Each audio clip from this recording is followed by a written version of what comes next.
Alright, welcome to a 1v1 battle. In this matchup, you have myself playing the Dark Elves and ODMMG84. I'm just going to call him 84 for now on because it's just easier. Playing the Tomb Kings. Now, 84 is ranked number 4 on ladder at the time of this game, I believe. So clearly he's a very strong player. So I was a little bit intimidated to play him, but this was a friendly match, so yeah, let's just go over the army lists and compositions first, and then we'll go through the battle, and then I'll give you some closing thoughts and some disclaimers.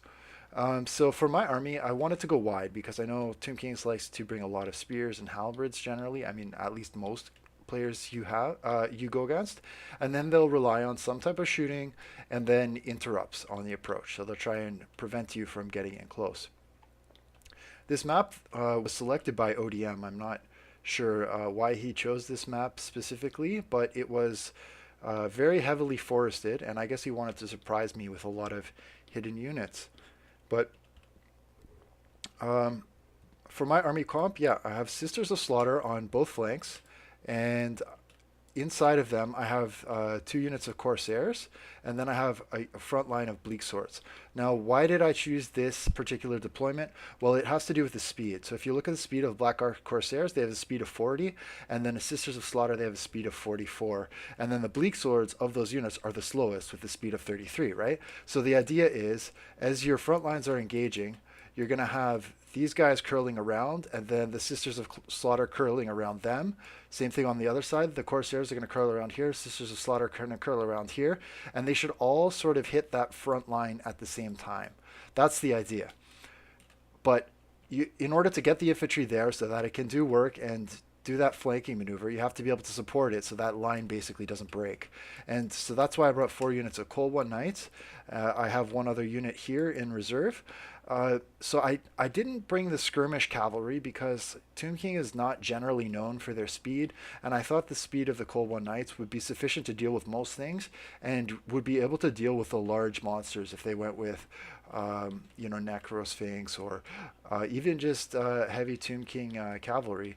I would have an answer to that. I wasn't too worried about skirmish play. Incidentally, that's exactly what ODM decided to do. 84 brought skeleton archers here. He's got more skeleton archers, I believe, here. Yeah, so that's 2 units, and maybe even more than that. There's Ushopti with great bow, skeleton horsemen, Nehakara horsemen, and are these more archers over here? Yeah, archers. So he has at least 3 units of skirmish cav. There's the other one over here. He's got his shooting. This is his bait unit that's going to try and pull me. These Chosen of the Gods, which is, by the way, he's baiting me away from his main force. And then he's got some skeleton warriors like way back in reserve, so that's a bit surprising there. And then in terms of his lord choice, he's gone with Archon the Black. I don't know if I see, yeah, there he is right there, just on the horse. So he's going to give him access to more skeleton summons if MG's plan works as he hopes. So I'm going to play this, I'm going to hit the play button, but I might have to go in slow motion at various times because there is a lot happening. But in the meantime, let's just enjoy this beautiful cinematic approach. On the far side, the skeleton horseman archers are going to start to harass my Sisters of Slaughter. There's also some units of carry-on which are going to be present for disrupt. But because I have the Cold One Knights here, I don't have to worry about them charging into the Sisters of Slaughter per se. And if they do, I should be able to respond. Even if my attention is directed elsewhere, they're not so far off that I won't be able to recover from that type of mistake. Over here, I've got the Sisters of Slaughter, and they're going to go into the first stationary thing that they can find. So I'm going to ignore all of this skirmish cav, and I'm going to go right into skeleton spearmen, which is what I saw. But then these Nehakara horsemen were just revealed to me, so they got a free charge in there, and the Sisters of Slaughter got disrupted. So I had to respond with my Cold One Knights. That's what I brought them there for. They're going to beat the snot out of these skeleton horsemen.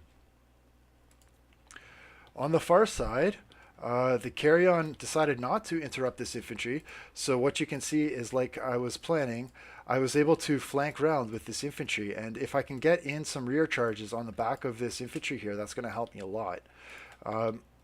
So the carrion are, I guess, trying to scout out these woods here and see if what else I have in reserve. He's sent over all 4 units of carrion. Perhaps he's looking for missile troops, but I don't have any missile troops, so he's not going to find anything back here.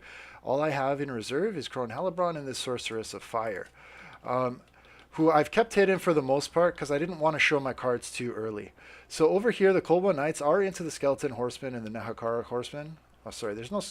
I thought I saw Skeleton Horsemen, but they're just Nahakara, so they're going to gradually lose. The Spears do come in here, but I pop Hellebron's Gaze of Cain, and that fight should turn in my favor. Now, I guess the scouting sort of paid off for 84 because he was able to find the Sorceress, and because I was distracted here with Hellebron, the Sorceress got basically fully surrounded by the Carrion. So very nice play there by MG84. So that's a very precarious situation for me. I know that I needed that sorceress magic ability if I was going to be able to light up some of this infantry. But you can see that in the meantime, my infantry is rotating around, and I'm going to get into the back line onto this Blessed Legion of Blessed Fuck Legion, I don't know, whatever. And then I am going to also get in some nice rear charges on the back of these skeletons. So that was kind of fortunate. Now the other thing is I was able to pop a Cascading Fire Cloak on my Sorceress, who was being attacked by the Carrion. So that Cascading Fire Cloak pushed up her melee defense to 57. The Carrion, they don't have the greatest melee attack, so that meant that even though she was fully surrounded and there were tons and tons of Carrion on her, I didn't have to worry about her taking too much damage. And I did send Hellebron over there, and because she does have some AoE degen abilities, 84 decided it was best to pull those Carrion out of the way and look for another target. Now meanwhile, Archon the Black is sneaking over here, trying to secure this backline perhaps against the Cold One Knights, who have been able to basically go wherever they wanted to. And this infantry is sort of grinding down the much weaker Tomb King infantry here. Skeleton Horsemen archers are shooting in, but they're not the highest damage archers in the world, so I can sort of just ignore them. Meanwhile, the frontline engagement is going very much in my favor. I have wrapped around all of his infantry there with a little bit of extra width. There are some Cold One Knights who I had left inactive for a little bit, but they are going to be kicking up and coming into the fray. Now here's the key engagement right here. Now that I saw Archon the Black, who was previously hidden in the trees to me, I immediately send over Hellebron, and she's going to get onto him. And I bring the Fire Sorceress because why not? That's extra damage, right? And you might as well keep the two of them together. So MG84, he realizes that he'll be in deep trouble if he loses Archon the Black, so he pulls back his Carrion, but I do have some Sisters of Slaughter conveniently nearby, and they will be coming in to provide support and prevent them from getting fully surrounded. MG84 slips out Archon the Black from the back, but I drop a Burning Head just to try and break off some of these Carrion. And Archon the Black did pop that physical resist buff, but that is not going to help against fire damage. And I'm going to try and get in a charge here with my Cold One Knights as he tries to slip away. I don't know if they'll be able to catch him. He's got a speed of 76. These have a speed of 66, so it seems unlikely. But I do have Hellebron able to come over here because he did pull the Carrion away. And if Hellebron can touch him, that should really tilt the bar in my favor, I think. This infantry here is breaking up, so not too much to report over here, and the front line is completely collapsed for MG84, so I will be rotating over here. Now with Hellebron on Archon the Black, the Carrion playing catch up, trying to get over here, I'm able to pop the Gaze of Cain and degen out Archon the Black, and that's pretty much going to secure the victory for me. So I was super happy and a little bit surprised about this win because I know he is a very, very talented player.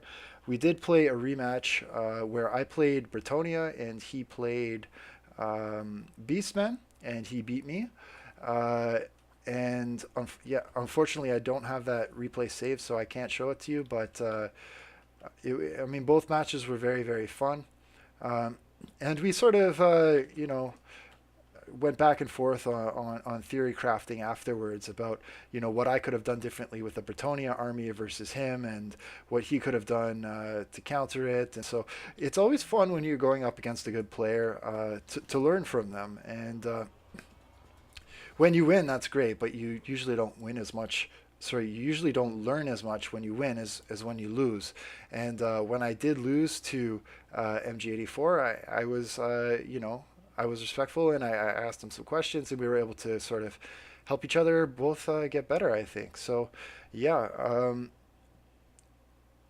I think that's about a wrap on this battle. But I hope you enjoyed watching that. It was a pretty intense game, and I was surprised to see all those skeleton horseman archers having the benefit of hindsight of playing a couple of 1v1s against him. Now I realize that MG84, he likes to play a little bit defensively with a lot of interrupts and skirmish cav.